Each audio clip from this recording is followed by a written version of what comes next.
Shalom teman-teman yang dikasihi Tuhan. Berkat yang kita terima sebagai orang percaya dari kenaikan Tuhan Yesus ke surga. Kisah Para Rasul 1 ayat 9-11. Sesudah ia mengatakan demikian, terangkatlah ia disaksikan oleh mereka dan awan menutupnya dari pandangan mereka. Ketika mereka sedang menatap ke langit waktu ia naik itu, tiba-tiba berdirilah dua orang yang berpakaian putih dekat mereka dan berkata kepada mereka, "Hai orang-orang Galilea, mengapakah kamu berdiri melihat ke langit? Yesus ini yang terangkat ke surga meninggalkan kamu akan datang kembali dengan cara yang sama seperti kamu melihat dia naik ke surga." Berkat kenaikan Tuhan Yesus ke surga bagi kita yang percaya. 1. Gerejanya atau kita mendapat hak istimewa mewakili Tuhan Yesus sebagai utusan atau duta Kristus di bumi. Gereja bukan hanya kumpulan orang-orang yang percaya kepada Tuhan Yesus, tetapi gereja adalah suatu bagian dari kerajaan Allah. Kita adalah anggota keluarga Allah. Di dalam 1 Timotius 3 ayat 15, jadi jika aku terlambat, sudahlah engkau tahu bagaimana orang harus hidup sebagai keluarga Allah, yakni jemaat dari Allah yang hidup, tiang penopang, dan dasar kebenaran. Kita ini adalah duta-duta kerajaan Allah di muka bumi.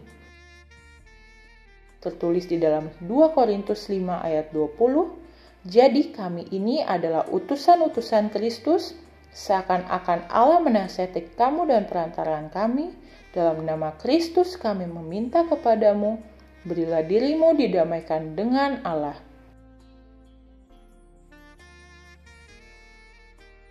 Gereja mendapat hak istimewa mewakili atau sebagai duta Yesus di dunia ini. Amanat agung Tuhan Yesus kepada gerejanya, bahwa setiap orang yang percaya kepada Tuhan Yesus harus memuridkan orang lain untuk menjadi murid Tuhan. Tertulis di dalam Matius 28 ayat 18-20, Markus 16 ayat 15-20, dan di dalam Kisah Para Rasul 1 ayat 8. 2. Tuhan mengutus Roh Kudus untuk menyertai kita dalam kehidupan dan pelayanan kita kepadanya. Tertulis di dalam Yohanes 14 ayat 15-21 dan di ayat 26 dan di dalam Yohanes 16 ayat 7-15. Sebagaimana Tuhan Yesus ketika Dia menjadi manusia di bumi ini sangat bergantung kepada pengurapan Roh Kudus dalam melaksanakan misinya, demikian juga hendaknya kita dalam semua aspek kehidupan, kita perlu senantiasa mengandalkan Roh Kudus. Di dalam Kisah Para Rasul 10 ayat 38, Roma 8 ayat 4-11, 1 Korintus 2 ayat 4-5, Galatia 5 ayat 16-25, dan di dalam Zakaria 4 ayat 6. Di dalam Kisah Para Rasul 10 ayat 38, yaitu tentang Yesus dari Nazaret, bagaimana Allah mengurapi dia dengan Roh Kudus dan kuat kuasa, dia yang berjalan berkeliling sambil berbuat baik dan menyembuhkan semua orang yang dikuasai iblis, sebab Allah menyertai dia. 3. Memberi kepastian bagi kita yang percaya kepadanya bahwa Tuhan Yesus menyediakan tempat bagi kita di surga. Tertulis di dalam Yohanes 14 ayat 1-3. Bagi kita yang telah diselamatkannya, berkat kenaikan Tuhan Yesus ke surga untuk menyediakan tempat bagi kita di surga, dan Tuhan Yesus menjadi imam besar yang selalu berdoa untuk kita.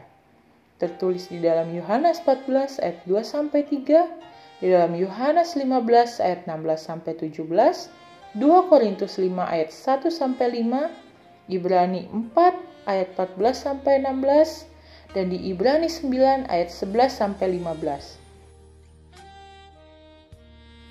4.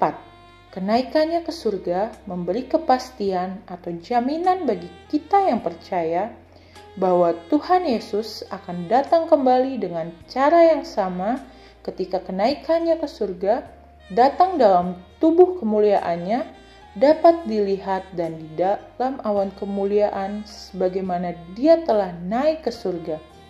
Tertulis di dalam Kisah Para Rasul 1 ayat 11, Daniel 7 ayat 13-14, Matius 24 ayat 30-31, dan di dalam Wahyu 1 ayat 7. Tuhan Yesus telah naik ke surga untuk menggenapi janji Bapa, yaitu mengutus Roh Kudus untuk menyertai orang-orang percaya dan juga menyediakan tempat di surga bagi orang-orang yang percaya kepadanya. Tuhan Yesus berjanji akan datang kedua kalinya bersama-sama dengan orang-orang kudusnya.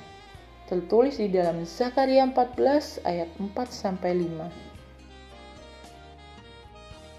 Terima kasih, Tuhan Yesus memberkati.